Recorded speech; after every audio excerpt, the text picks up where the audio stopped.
قرآن کریم کی 13 صورتوں میں آپ کا ذکر خیر آیا، 13 صورتوں میں، اور ایک پوری سورہ آپ کے نام سے قرآن کریم میں موجود ہے، سورہ ابراہیم۔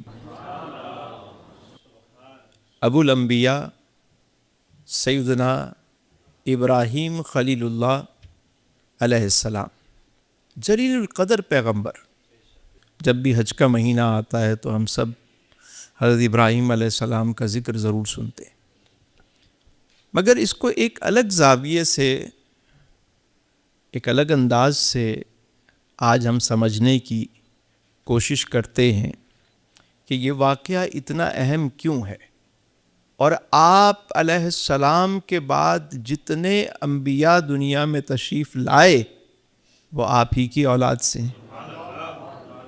کہ نا ہم درود پاک پڑھتے ہیں، اس کا نام ہی کیا ہے؟ درود ابراہیم۔ نام کیا ہے؟ درود ابراہیم۔ کون سا درود ہے؟ کیسے پڑھتے ہیں؟ اللہم صلی علی محمد وعلی آل محمد۔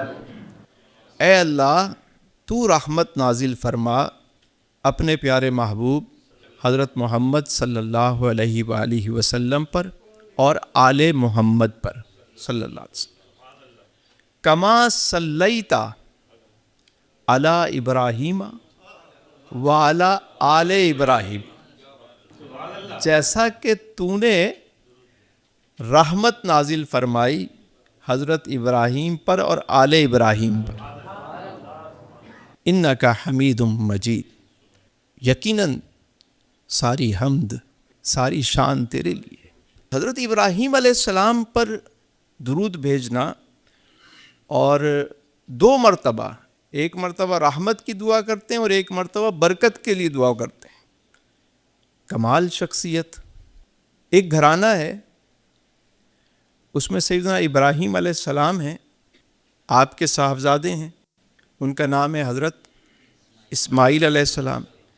ایک آپ کی زوجہ ہیں، ان کا نام ہے حضرت بی بی ہاجرہ رضی اللہ تعالی عنہا، اور ایک دوسری آپ کی زوجہ ہیں جن کا نام ہے حضرت سارہ رضی اللہ تعالی عنہا۔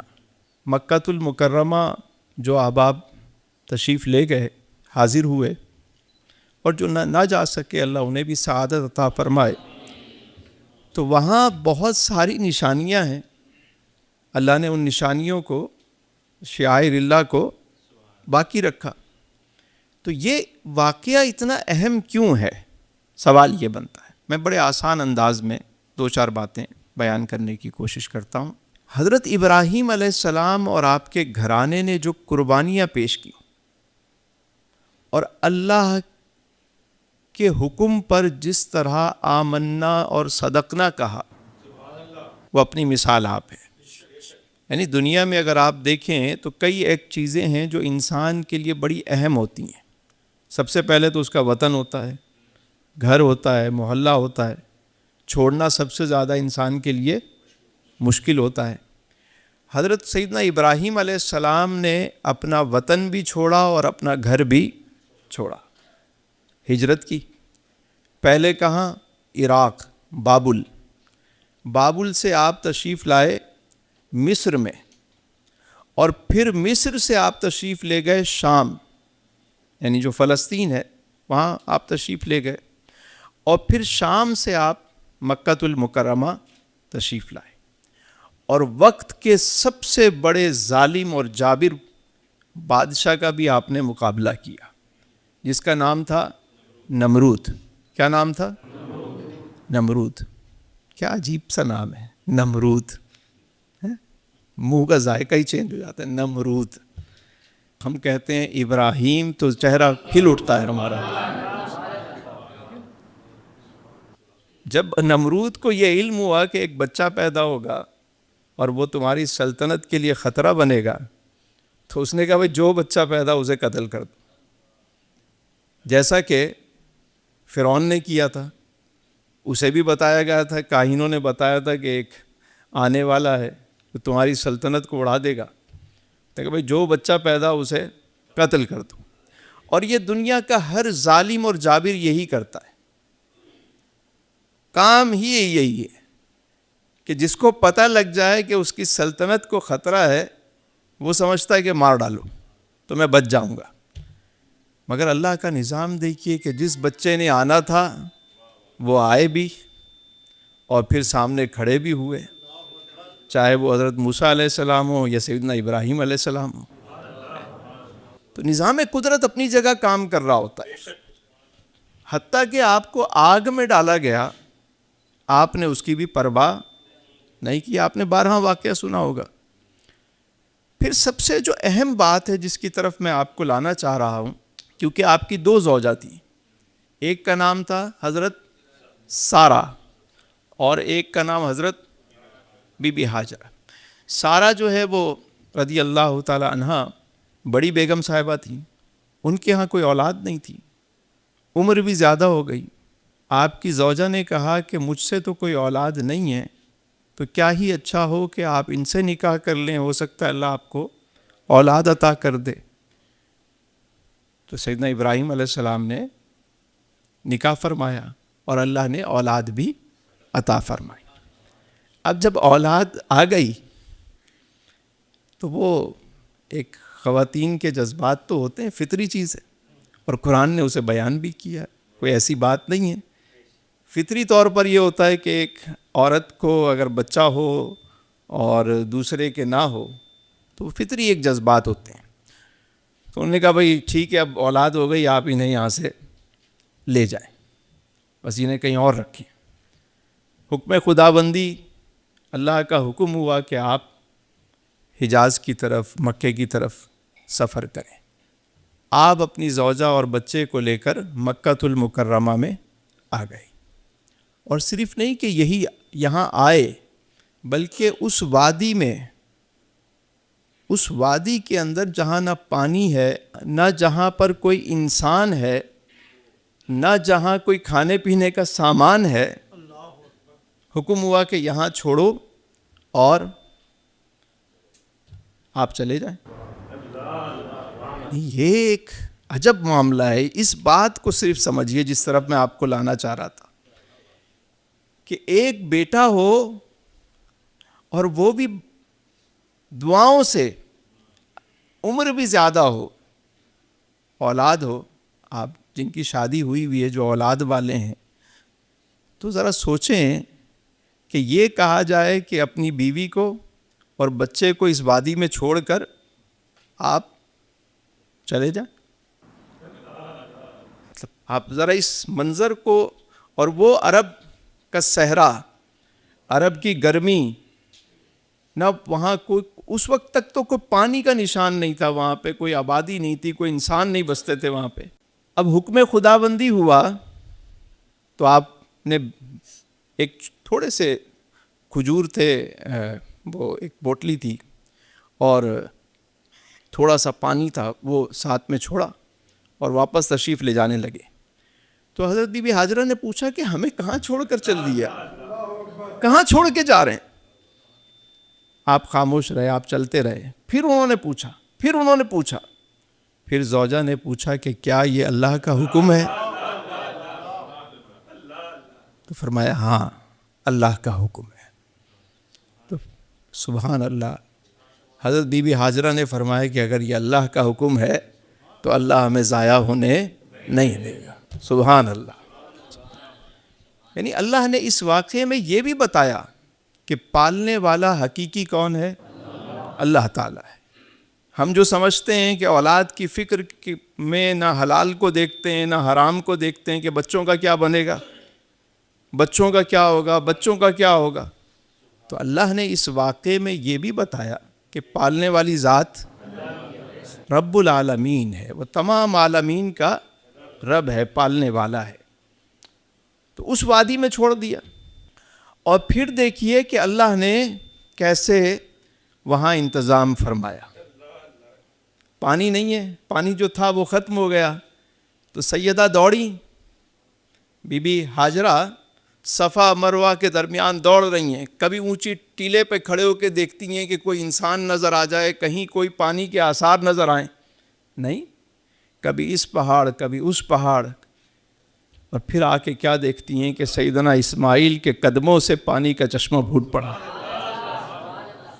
تو ہمارے بابا جی کہتے تھے کہ جب تڑپ اس حد تک انسان کی بڑھ جائے نا تو پھر دعائیں رنگ لے آتی ہیں۔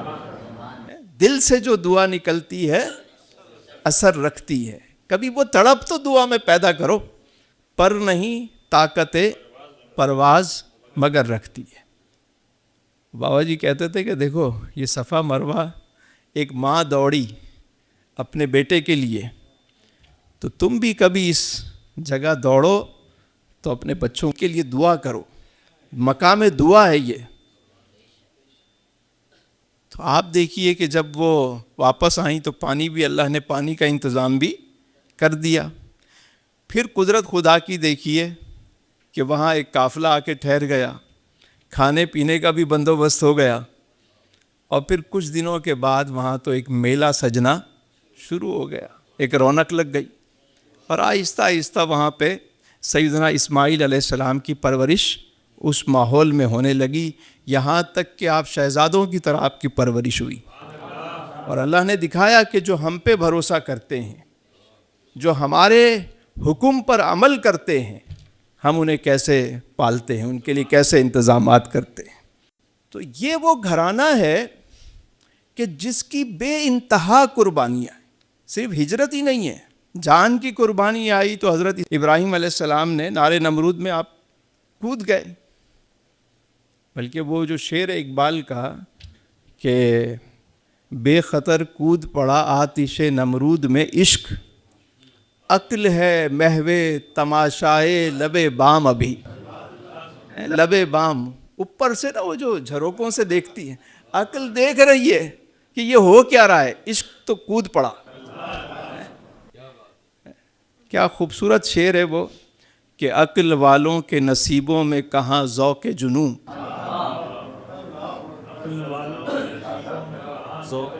عقل والوں کے نصیبوں میں کہاں ذوق جنوں، عشق والے ہیں جو ہر چیز لٹا دیتے ہیں،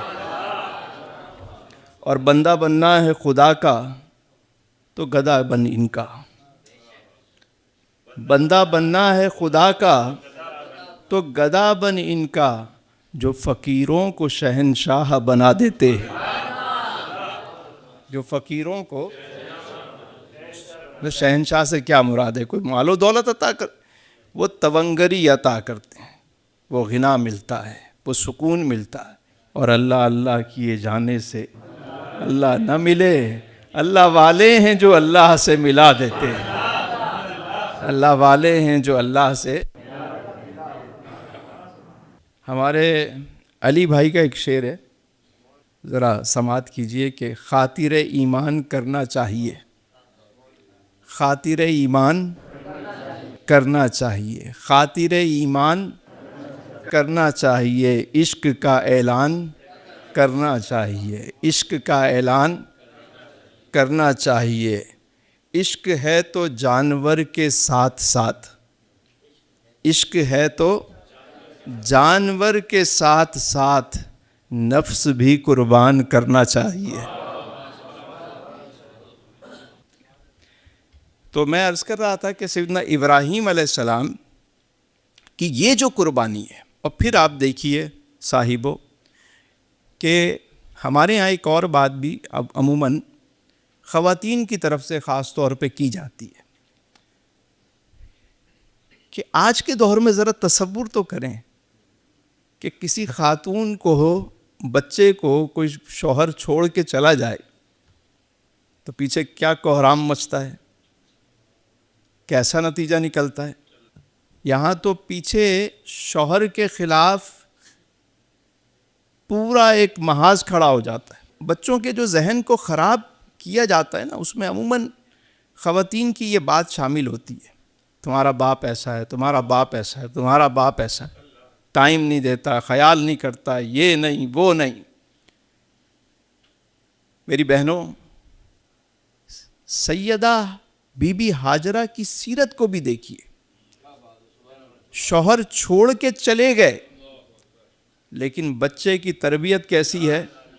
باپ کے بارے میں وہ جو اقبال نے بات کی کہ یہ فیضان نظر تھا یا کہ مکتب کی کرامت تھی. یہ فیضان نظر تھا یا کہ مکتب کی کرامت تھی. سکھائے کس نے اسماعیل کو آداب فرزندی. سوال ہے کہ باپ تو موجود نہیں ہے, باپ تو موجود ہی نہیں ہے جو تربیت کرے,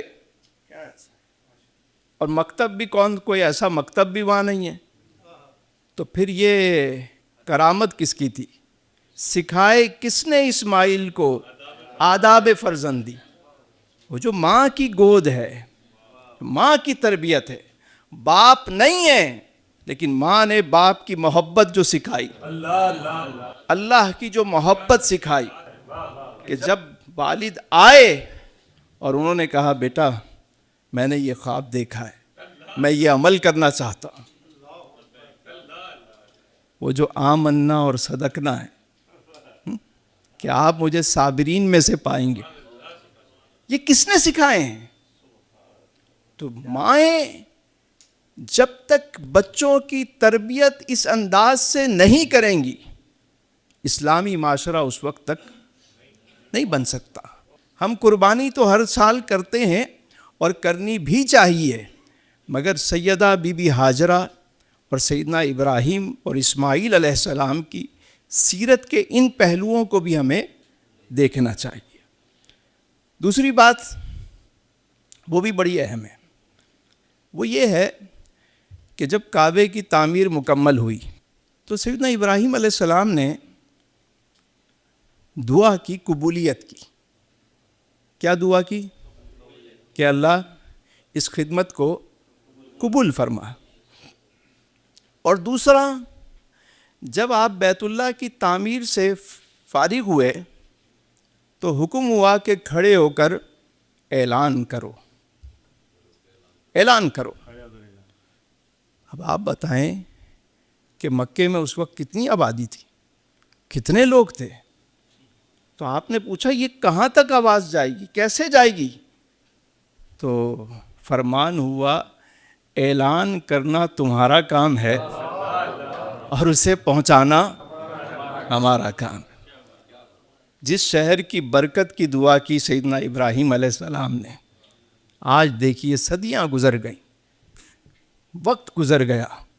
وہ جو شہر, جو وادی بے آب و گیا, جس میں نہ پانی تھا, نہ اناج تھا, نہ آبادی تھی, لیکن اخلاص والے, محبت والے, صدق والے جب اس وادی میں پہنچے اور اعلائے کلمت الحق اور دین کی خدمت کے لیے جب وہاں انہوں نے پڑاؤ ڈالا اور دعائیں کیں اور تعمیر کعبہ کی, تو پھر دیکھیے کہ رنگ کیسے لگا. دیکھیے تو صحیح. اور یہ وہ نقطہ ہے صاحبوں جو آج بھی کسی کو سمجھ آ جائے نا, آج بھی کسی کو سمجھ آ جائے کہ مؤذن کا کام ہے بانگ دینا, پکڑ کے لانا اس کا کام نہیں ہے, لیکن اخلاص اگر ہے تو دلوں تک پہنچانا, دلوں کو بدلنا یہ رب کا کام ہے. جنہوں نے بھی اللہ کے لیے ہجرت کی, مجھے آپ بتائیں, داتا علی حجویری 1000 سال ہو گئے, کشف المحجوب شریف کی تقریب رونمائی کہاں ہوئی تھی؟ کہاں ہوئی؟ کون سی آرٹس کونسل میں ہوئی تھی؟ کس آڈیٹوریم میں ہوئی تھی؟ لکھ کر چلے گئے, اللہ والے تھے, اللہ کے لیے لکھ کر چلے گئے. آج 1000 سال گزر گئے, کتنی زبانوں میں ٹرانسلیٹ ہو گئی کتاب, کتنے ایڈیشن چھپ چکے ہیں اور چھپ رہے ہیں اور چھپتے رہیں گے. تو دلوں میں کون ڈالتا ہے؟ آپ غور کیجئے گا. جب حضرت ابراہیم علیہ السلام تعمیر کر رہے تھے کعبہ, تو لوگوں نے کہا یہاں کون آئے گا؟ میں اس دن سمندری بابا پہ جب ہم تھے تو سائیں عثمان صاحب بھی بیٹھے ہوئے تھے، ان کے ساتھ ایک اور صاحب تھے، ان کا نام تو مجھے یاد نہیں ہے، تو انہوں نے بھی ایک بات کی تھی، کہا جب بابا سائیں یہاں تشریف لائے، غلام نبی شاہ المعروف سمندری سرکار تشریف لائے اس جگہ پہ جہاں مزار مبارک ہے، تو وہاں مسجد علی بنائی انہوں نے. تو جب مسجد علی تعمیر ہو رہی تھی تو کسی نے پوچھا یہاں آپ جنگل میں مسجد بنا رہے ہیں، یہاں آئے گا کون؟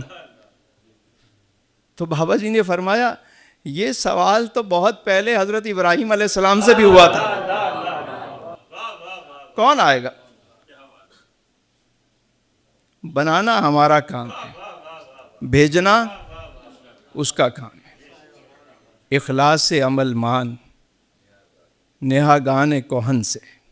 یہ جو بابے ہیں نا، جو اللہ والے ہیں، ان سے اخلاص سیکھو، کام کر لو، یہ پرواہ کرنا چھوڑ دو کہ نتیجہ کیا آئے گا، کب آئے گا. ہم کیا ہیں، اسی وقت لگے ہوتے ہیں کہ کتنا ویوز آئے، آج ہی رزلٹ چاہیے ہمیں. یہ کام ایسے ہیں کہ بس آپ اخلاص سے کر کے چلے جائیں. آپ کا کام ہے کام کرنا، جو بھی کام کریں مخلص ہو کر کریں، بس اللہ کے لیے کریں. وہ وادی کے جہاں کوئی غذا کا بندوبست نہیں تھا، آج دنیا کا ہر پھل، ہر فروٹ، ہر نعمت وہاں ملتی ہے.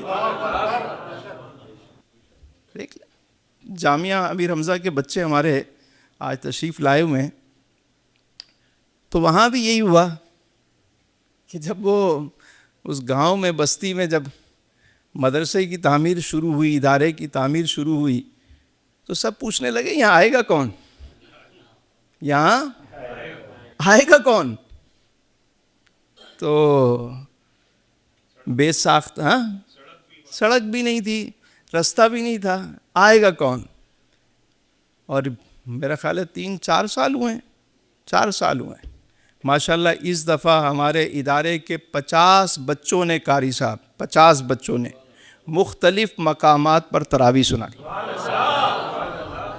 اس میں سے یہ 10-11 بچے کراچی میں ماشاءاللہ درس نظامی کے لیے، کیونکہ ہمارے پاس شعبہ تجوید تو ہے، حفظ و ناظرہ تو ہے، لیکن درس نظامی کا شعبہ نہیں تھا، تو یہ بچے کراچی تشریف لائے، یہاں پڑھ رہے ہیں. پھر یہ ماشاءاللہ وہاں پہنچیں گے.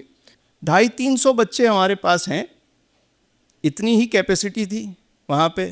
جگہ تو بہت بڑی ہے، 7.5 ایکڑ ہے، لیکن وہ جو جتنی کلاسیں بنی ہوئی تھی وہ اتنی ہی تھیں، بھر گئیں. 1300 بچے ویٹنگ لسٹ میں ہیں. 300 بچے پڑھ رہے ہیں، 1300 بچے ویٹنگ لسٹ پہ ہیں. اور وہ سوال یہ تھا کہ آئے گا کون، آئے گا کون. یہ سوال نیا نہیں ہے. اللہ اللہ کیے جانے سے اللہ نہ ملے، اللہ والے ہیں جو اللہ سے ملا دیتے ہیں.